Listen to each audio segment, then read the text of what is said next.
Hello সবাইকে, সবাই কেমন আছেন? ভালো আছেন? আমিও ভালো আছি। যাই হোক, আজকের একটু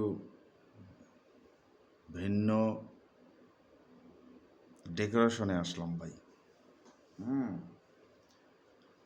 আমি কিন্তু আসলেই একটু ওই বহুরূপী পদার্থ, কেমিস্ট্রির ভাষায়।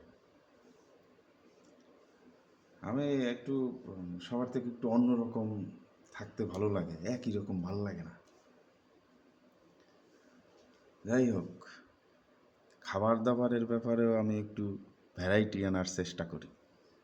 সে কীরকম বলতে পারেন?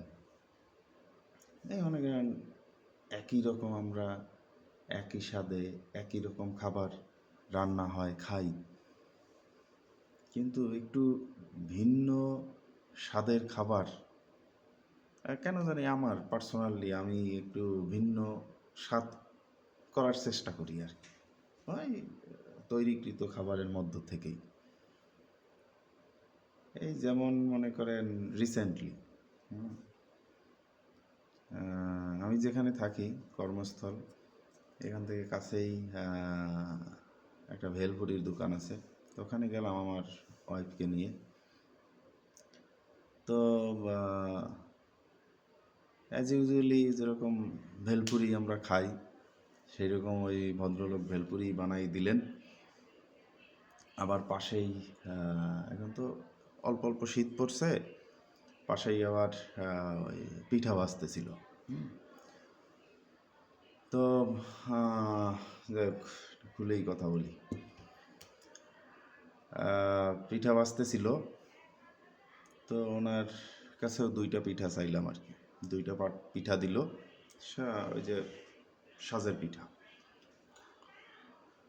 ওর সাথে শুটকি ভর্তা আছে, ধনে পাতা ভর্তা আছে, সরিষা ভর্তা আছে, বেশ দিল। তো আমার ওয়াইফের ওর খাওয়া শেষ, পরে একটা পিঠা রইল আর ভেলপুরিও 1 প্লেট আছে।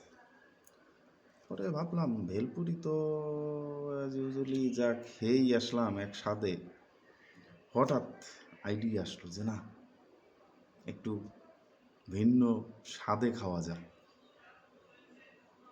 পরে একটু শুটকি ভর্তা, একটু ধনেপাতা ভর্তা, একটু সরিষা ভর্তা নিয়ে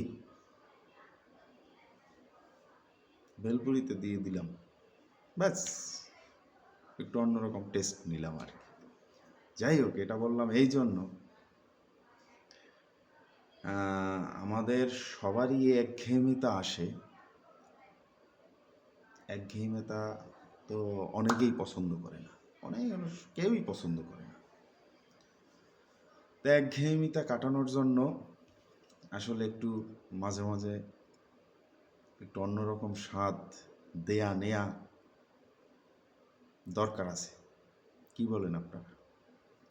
যাক, আজকের এ পর্যন্তই, বিদায় নিলাম। সবাই ভালো থাকবেন, সুস্থ থাকবেন, আর আমাকে একটু সাপোর্ট করবেন। সাপোর্ট না করলে ভাই কী হবে, মানে ভিতর থেকে একটা ইন্সপায়ার্ড তো হতে হয় না। বুঝতে পারছেন? ঠিক আছে, thank you, tata, bye by.